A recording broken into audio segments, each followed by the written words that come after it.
मेरे पास ये आर के पूरी की बुक है। इसका आज चैप्टर फर्स्ट का प्रॉब्लम नंबर 5 हम सॉल्व करेंगे। इसमें हमें कहा गया कि अगर एक हमारे पास सिंपल क्यूबिक है और एक हमारे पास बॉडी सेंटर क्यूबिक है और एक हमारे पास फेस सेंटर स्ट्रक्चर्स है और उसमें मोनोटॉमिक मतलब मोनो आइटम्स हमने यूज़ किए हुए हैं, तो आपने उसका जो नियरेस्ट नेबर्स है वो फाइंड आउट करने हैं। मतलब हमने कोऑर्डिनेशन नंबर इसको कहते हैं, वो फाइंड आउट करना है। और साथ में हमने जो क्लोजेस्ट डिस्टेंस ऑफ अप्रोच है in terms of latest parameter जो कि एक इक्वल होगा, उसके टर्म्स में हमने फाइंड आउट करना है। क्लोजेस्ट डिस्टेंस ऑफ अप्रोच हमारे पास 2r के इक्वल होता है। तो आइए हम इसको फाइंड आउट करते हैं। सबसे पहले हम क्या करेंगे, यहाँ पे सबसे पहले हम क्या कर लेते हैं कि हमारे पास जो क्लोजेस्ट डिस्टेंस ऑफ अप्रोच है उसको हम तीनों के लिए फाइंड आउट कर लेंगे। उसके बाद जो कोऑर्डिनेशन नंबर है उसके लिए मैंने कुछ और 3D डायग्राम्स यहाँ पे बनाए भी हैं, उनकी हेल्प से हम कोऑर्डिनेशन नंबर को भी फाइंड आउट कर लेंगे। तो सबसे पहले हमारे पास जो क्लोजेस्ट डिस्टेंस ऑफ अप्रोच है सिंपल क्यूबिक के लिए, तो उसके लिए हम इस डायग्राम को यूज़ करेंगे। हमारे पास जो ये क्यूब है इसकी हर साइड एक ही इक्वल है, मतलब ये वाली साइड भी एक इक्वल है, ये वाली साइड भी, ये वाली साइड और ये थर्ड वाली साइड भी एक के इक्वल है। अब मैं क्या करता हूँ कि मैं इस वाली साइड को कंसीडर कर लेता हूँ। अब यहाँ पे आप देख रहे हैं कि मेरी जो ये वाली साइड है, यहाँ पे यहाँ से यहाँ तक जो डिस्टेंस है वो ए के इक्वल होगा। तो मैंने इस वाली जो मेरे पास एच है इसको यहाँ पे रीड्रॉ कर लिया है, तो ये डिस्टेंस मेरे पास क्यूब की एक साइड आ गई, ए के इक्वल आ गई। साथ में मैं एक और चीज़ भी देख सकता हूँ यहाँ पे कि ये दोनों एटम्स एक दूसरे को टच कर रहे हैं। तो यहाँ पे जब ये दोनों एटम्स एक दूसरे को टच कर रहे हैं, तो यहाँ से यहाँ तक जो डिस्टेंस होगा वो सिंपली इनके रेडियस के 2 के बराबर होगा। मतलब यहाँ से यहाँ तक एक रेडियस आ गया 1r, और फिर यहाँ से दूसरे एटम तक जो दूसरा रेडियस होगा वो क्या होगा जाएगा 2r आ जाएगा। मतलब दो रेडियस हमारे पास आ जाएंगे। तो हमारे पास यहाँ एक इसके इक्वल आ रहा है, 2r के इक्वल आ रहा है, और 2r हमारा क्लोजेस्ट डिस्टेंस ऑफ अप्रोच होता है। मतलब सिंपली हम क्लोजेस्ट डिस्टेंस ऑफ अप्रोच से हमारा ये मीनिंग होता है कि दो एटम्स कितना क्लोज एक दूसरे को अप्रोच कर सकते हैं। तो इससे ज़्यादा क्लोज तो कोई एटम नहीं अप्रोच कर सकते ना, मतलब सिंपली टच ही कर सकते हैं एटम, इससे ज़्यादा तो और क्लोज नहीं होंगे वो।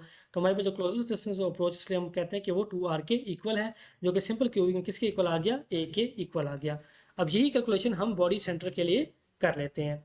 अब बॉडी सेंटर का जो कोऑर्डिनेशन नंबर है इसको हम बाद में देखेंगे। तो हमारे पास जो बॉडी सेंटर्ड है, तो यहाँ पे हम देख सकते हैं कि अगेन हमारे पास एक क्यूब है, उसकी हर साइड हमारे पास एक इक्वल है।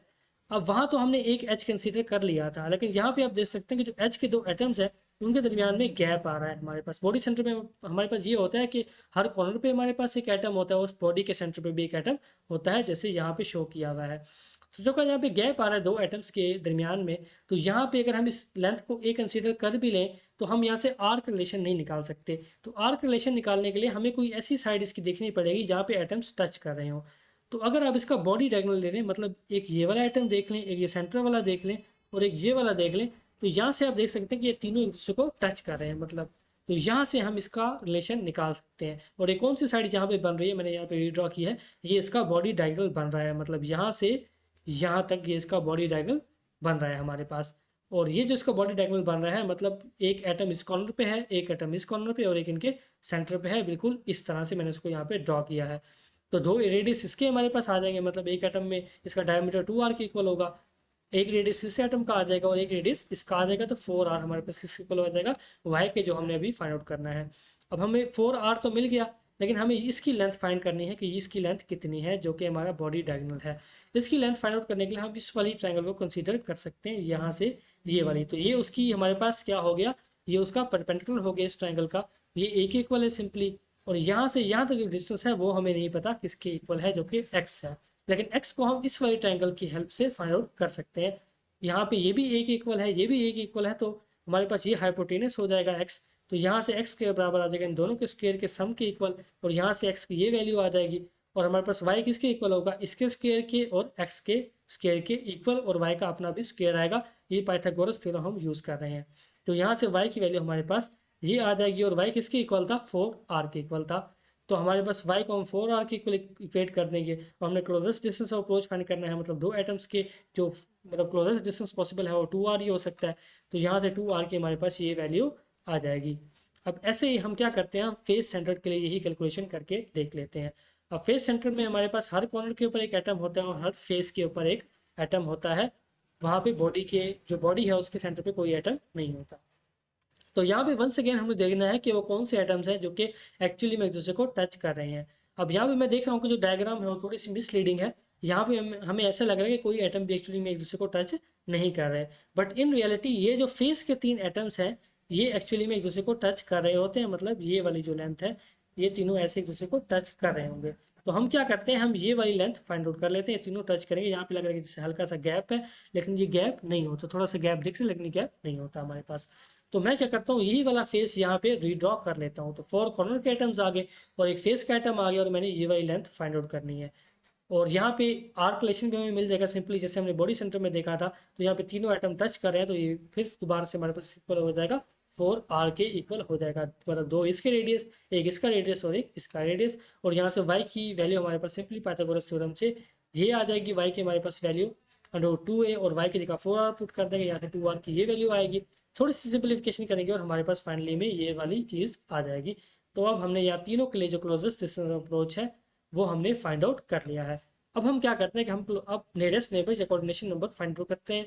सबसे पहले हम क्या करते हैं, जो हमारे पास यहाँ पे BCC है उसके लिए सबसे पहले कोऑर्डिनेशन नंबर फाइंड आउट कर लेते हैं, क्योंकि उसका फाइंड आउट करना सबसे ईजी है। तो अब हम क्या करते हैं, बाकियों को भी वैसे ईजी है। तो यहाँ पे हम बॉडी सेंटर में हम देखते हैं कि हमारे पास एक एटम बॉडी के सेंटर पे होता है।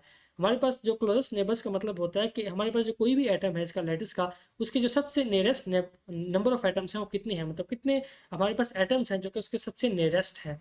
तो यहाँ पे इस बॉडी सेंटर के कितने, जो हमारे पास पूरी बॉडी का एटम है, तो आप देखें कितने एटम्स हैं जो इसके सबसे नियरेस्ट हैं। तो आप यहाँ पे देख सकते हैं कि 4 ये वाले इसके नियरेस्ट हैं, सिंपली टच ही कर रहे हैं इसे, और 4 ये नीचे वाले हमारे पास होंगे। ये बॉडी का है, ये भी इसका नियरेस्ट है, ये भी इसका नियरेस्ट है, और ये भी इसका नियरेस्ट है, और ये भी इसका नियरेस्ट है। तो ऐसे हमारे पास इसका जो कोऑर्डिनेशन नंबर आ जाता है वो कितना आ जाता है, 8 आ जाता है। 8 एटम्स इसके नियरेस्ट हैं। तो हमारे पास बॉडी सेंटर में जो कोऑर्डिनेशन नंबर है वो किसके इक्वल आ गया, 8 के इक्वल आ गया। अब नेक्स्ट क्या कर लेते हैं, हम सिंपल क्यूबिक का कोऑर्डिनेशन नंबर फाइंड आउट कर लेते हैं।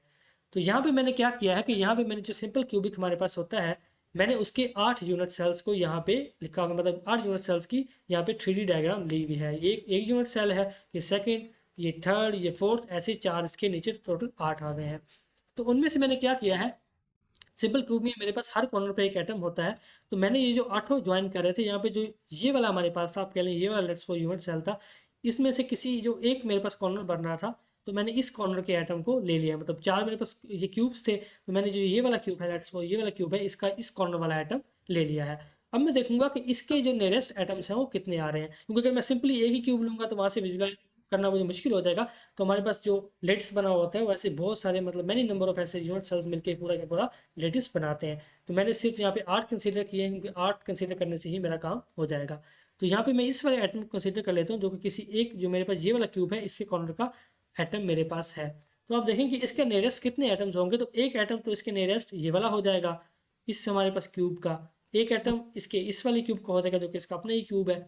और एक इसके यहाँ वाला नियरेस्ट हो जाएगा, एक ये भी इसके नियरेस्ट है, एक ये भी इसके नियरेस्ट है, और एक ये भी इसके नियरेस्ट है। इसके अलावा हमारे पास एक एटम यहाँ भी हमारे पास होगा, लेकिन आप देख रहे हैं कि ये वाला जो डिस्टेंस है ये इन डिस्टेंस से ज़्यादा है। तो ये इस वाले डिस्टेंस के कंपेरिजन, इस वाले जो कॉर्नर पे एटम है उसके कंपेरिजन में ये वाले ही इसके ज़्यादा नियर हैं। तो हमारे पास कितने इसके नियर एटम्स आ गए हैं, हमारे पास इसके नियर एटम्स आ गए हैं 6। तो टोटल 6 इसके जो है ना वो नियरेस्ट नेबर्स हैं, और यही इसका क्या होगा, हमारे पास कोऑर्डिनेशन नंबर होगा। ऐसे ही अब हम क्या करते हैं, हम फेस सेंटर जो FCC है उसका भी कोऑर्डिनेशन नंबर फाइंड आउट कर लेते हैं। तो FCC में मैंने क्या किया है कि मैं 2 जो यूनिट सेल्स हैं उनके एटम्स को कंसीडर करूंगा। तो यहाँ पे मैं क्या करता हूँ, मैं किसी एक, जो हमारे पास FCC का फेस है उसके एक फेस के एटम को कंसीडर करता हूँ और देखता हूँ कि उसके जो नियरेस्ट एटम्स हैं वो कौन से हैं मेरे पास। 4 तो ये वाले हो जाएंगे इसी अपने फेस के इसके पास, तो 4 मेरे पास इसका ये हो गया।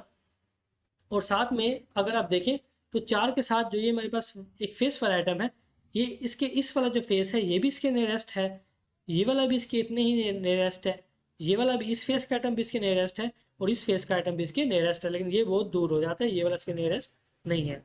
ऐसे मेरे पास एक और यूनिट सेल यहाँ भी हो गए, जैसे इसके यहाँ पे आप देखें 4 आइटम नियरेस्ट है, ऐसे ही बाई सिमेट्री आप देख सकते हैं कि जिसके 7 यूनिट सेल होगा उसके भी ऐसे 4 जो फेस के आइटम्स हैं वो भी इसके नियरेस्ट होंगे। तो 4 मेरे पास ये आ गए, 4 ये आ गए, और 4 इसके अपने इस फेस के कॉर्नर्स के आ गए।